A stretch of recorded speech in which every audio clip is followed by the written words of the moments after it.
If you've been looking for contract jobs, but you have only been searching on job boards, today I want to show you another place to look.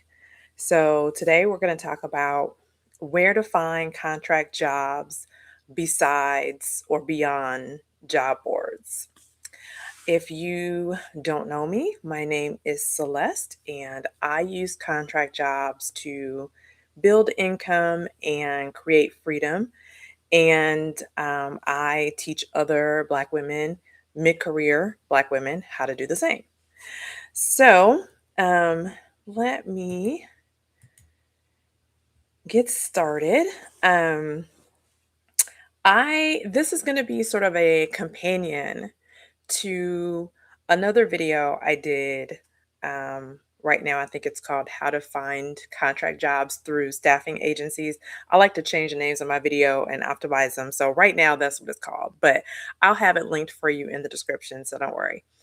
Um, but I'm going to go a little bit deeper into that job search process. So, first, I'm going to start with a quick refresher on what staffing agencies are and how it all works. So, staffing agencies are basically a middleman that connects job seekers with companies who are looking for employees or not employees, workers to complete projects, to fill in a gap. Um, for a variety of reasons. It could be that they don't have the headcount to hire someone full time. It could be that they have a project that's limited in scope. All kinds of reasons, right? And companies will sign agreements with staffing agencies to have them go out and find candidates on their behalf.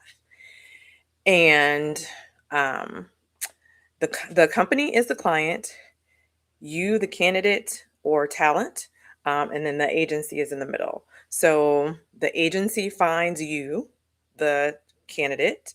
They submit you to the client as a possible candidate for the role. If the client chooses you and you get the job, then you become an employee of the staffing agency for the duration of that contract. And the client pays the staffing agency, and then the staffing agency pays you. So that's the arrangement.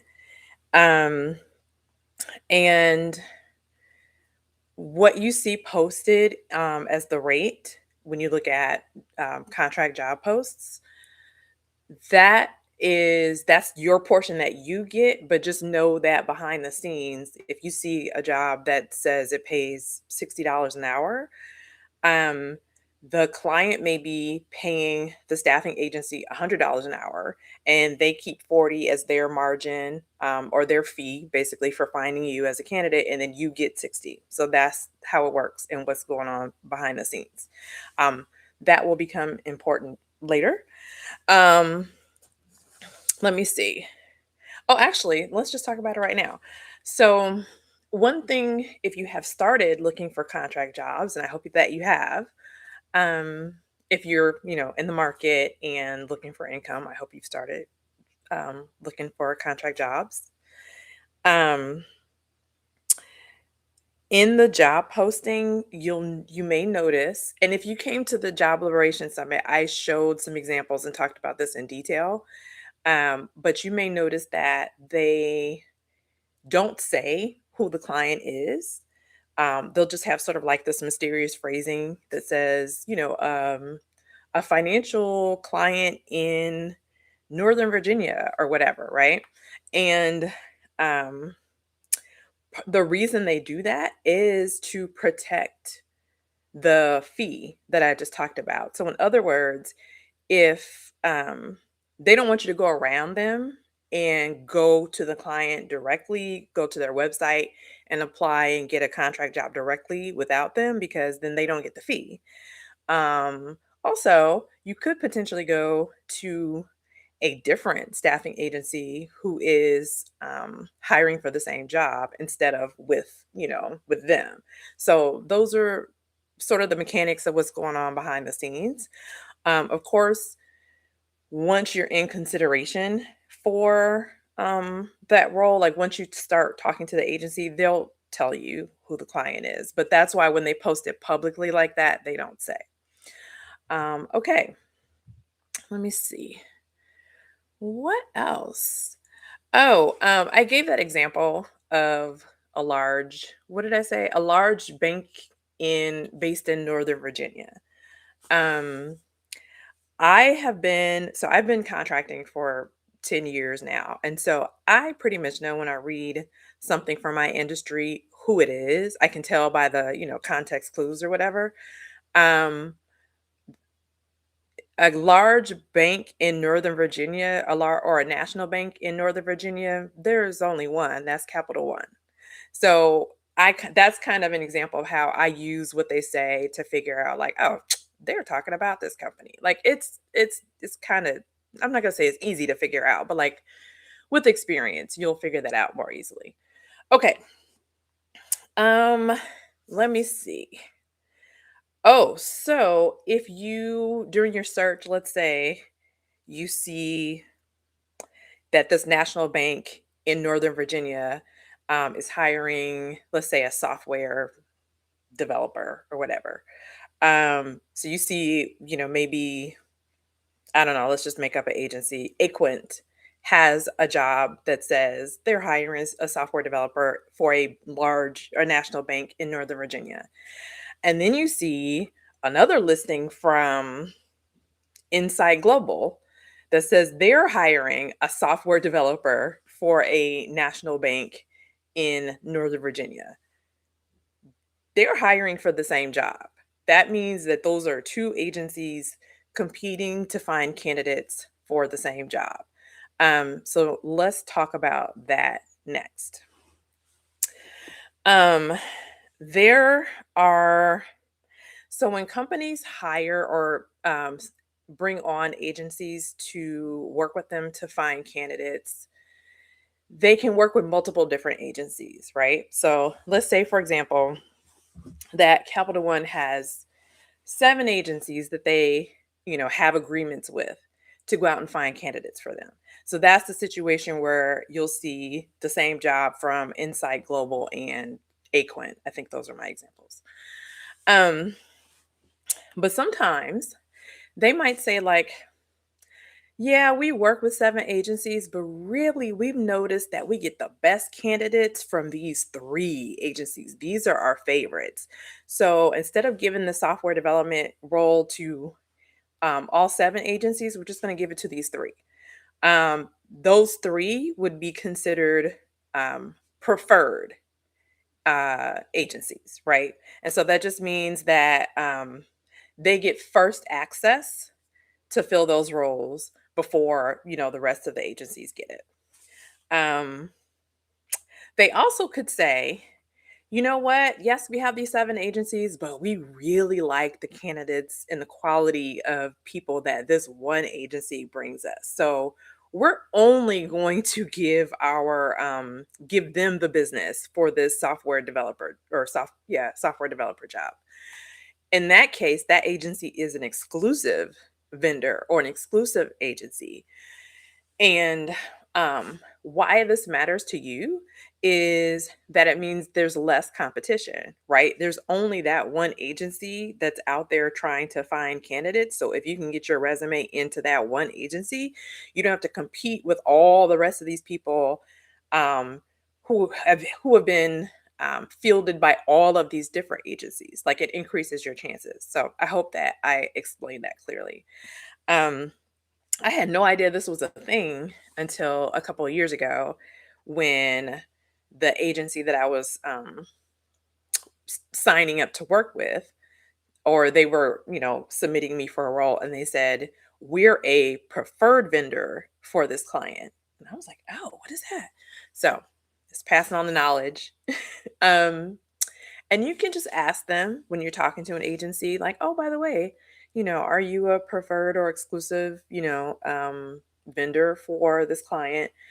And there's no harm if they're not, but you can just ask to kind of help assess, what your chances might be. So, okay.